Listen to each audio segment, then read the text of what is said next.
Now, with all these issues in mind, illegal protests, the threat of a spike in COVID-19, what to do with restrictions on Friday, and the economic salvage job ahead, we thought we'd better catch up with the Deputy Prime Minister on the program tonight. Michael McCormack, thank you very much for your time. Pleasure to be here, and congratulations, Richo, an accolade well deserved, mate.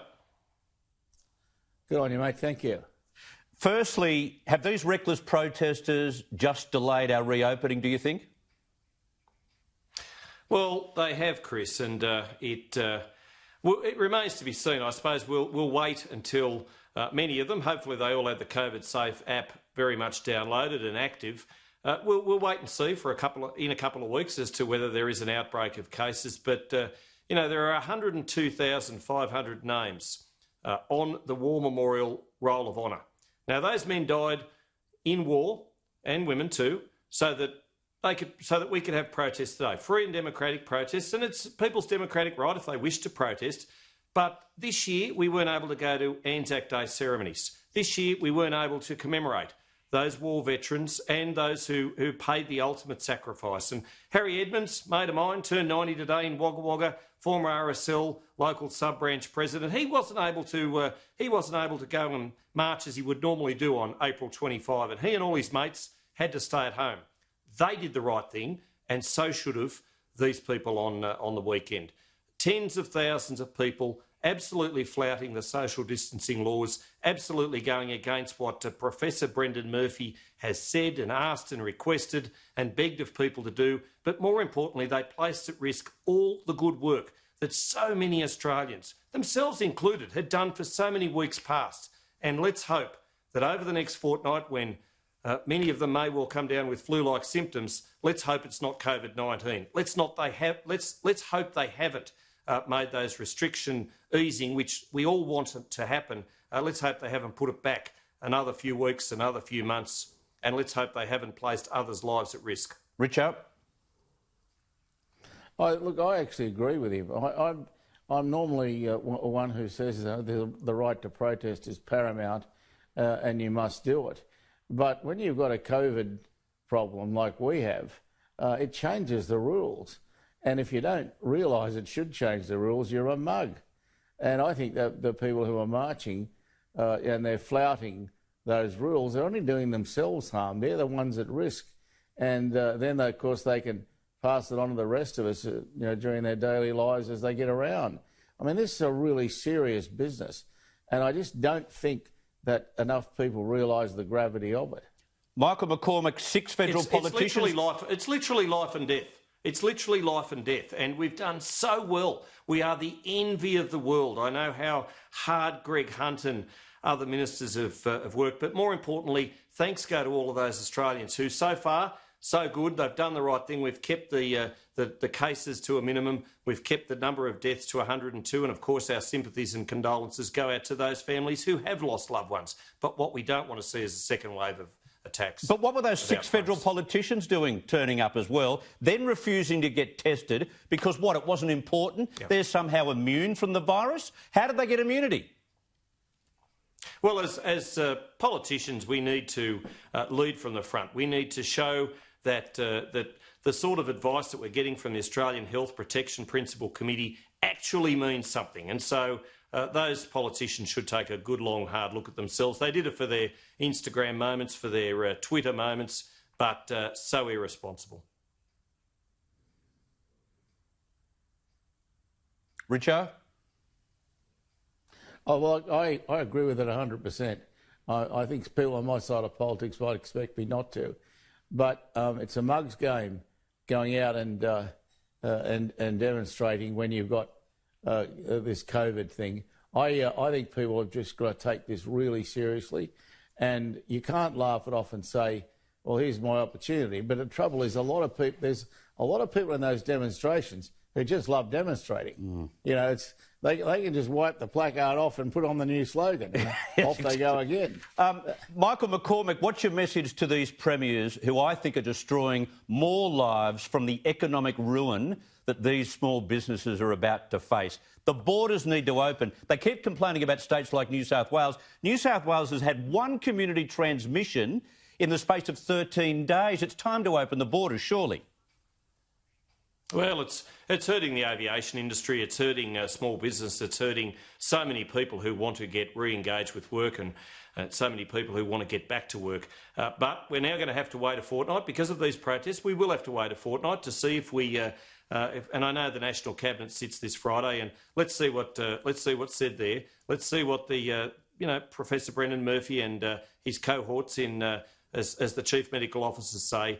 We can't afford another outbreak, because if we have that, or if we open up the borders too early and we absolutely ease the restrictions too early, and then these protests form a whole lot of other cases, then it's going to be so hard to close everything down again, Chris. So what they have done is they have delayed the ease of restrictions. They have done that, and so let's see what happens over the next fortnight. Not a long time to go, given the fact that it's been so long now. But we've done so well, we just don't want to put at risk any further the good work that everybody has done. There are pleas coming from all sectors of industry at the moment about extending JobKeeper, Virgin Australia in particular. And when you consider, you've raised it, the aviation industry going through such a horrid time, almost a total shutdown, is it not time to extend JobKeeper for the aviation industry, as Virgin Australia has mentioned today?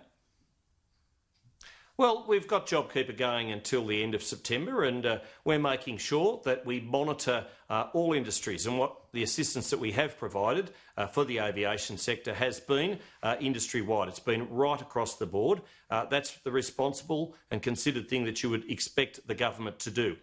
We've made sure that we've extended just recently, or just on Sunday in fact, those regional domestic services. And let me tell you that those 138 regional communities are very grateful that we've extended that service, because many of them wouldn't have received any personal protection equipment, masks, or indeed frontline medical personnel had that support not been there. So they're actually getting an aviation service, albeit minimal, but it's been very essential. I understand all of that, but I'm talking about JobKeeper. Come September, if JobKeeper stops, it could be the case that the economy just falls straight through the floor. Well, let's hope that the border restrictions are lifted. Let's hope that the restrictions across the board have been eased.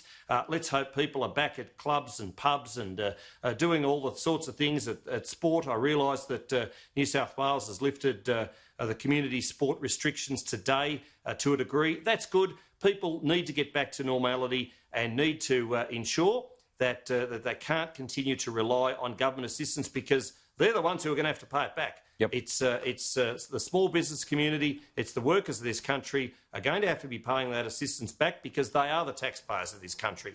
And what we need to do is make sure that we can get life back to normal as much as we can. Yes, life will be different, there's no question. But what we need to do is get life back as much as we can to normal, and put it down to a bad experience, but also put it down to the fact that we were able to avoid the huge calamity that we have seen overseas, with tens of thousands of people in some countries perishing as a result of this awful, awful disease. OK, one question on China, if I may, and by all means a supplementary question from you, Richo, but on China, they're saying to their people, oh, don't visit Australia. They're saying to their students, oh, don't study in Australia. How long can we put up with this garbage? We want Chinese people to come here, to study, to travel here. It is the best multicultural country on earth, make no mistake, and we want them to visit our regions. We want, when the airline restrictions are lifted, Chinese people to come here in their numbers, as they've always done. We've always been welcoming. I mean, this nonsense that Chinese people are being... there's racial attacks and there's violent attacks. I mean, it is a nonsense. You know that, I know that, we all know that. We're very welcoming, and we want our Chinese friends to visit us in as many numbers as possible, because Australia's a great place to visit, great place to holiday, and no better place to holiday than regional Australia. Richo, lucky last?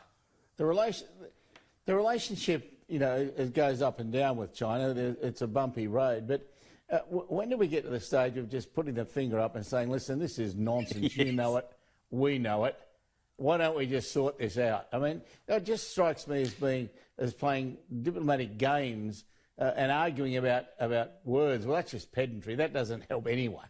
Let's just sort it. Yeah, I understand that, Richo, but there's also $149.7 billion of trade reasons why China has been a very good deal for Australian farmers, for the resources sector, and it's the workers in meat processing plants at casino. They're the ones who hurt when we go too far in the commentary about China and the relations.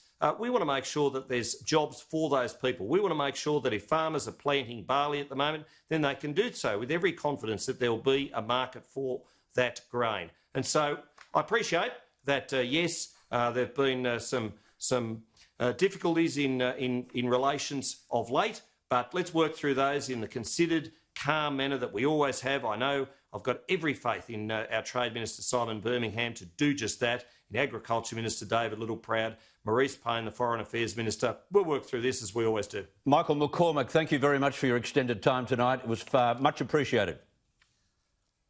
Pleasure, Chris, and well done again, Richo AO.